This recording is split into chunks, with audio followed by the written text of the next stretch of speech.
So we hear this idea that 70% of young people leave the faith when they leave high school. Is that really true? Well, there's a couple of things we got to look at. There's no question that a lot of young people are abandoning the faith.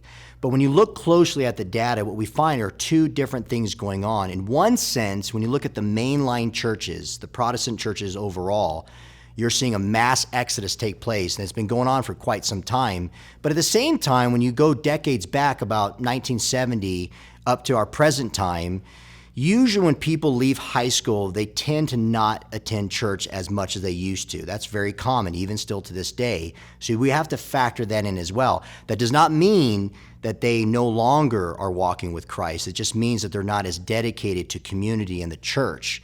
But here's what's interesting. When you look at smaller churches, churches that teach the Bible, where there's a high faith community, and this comes from Christian Smith's book, Souls in Transition, what we find is young people that have community in a church where they belonged and where they served and they felt like family, they don't leave that church at all.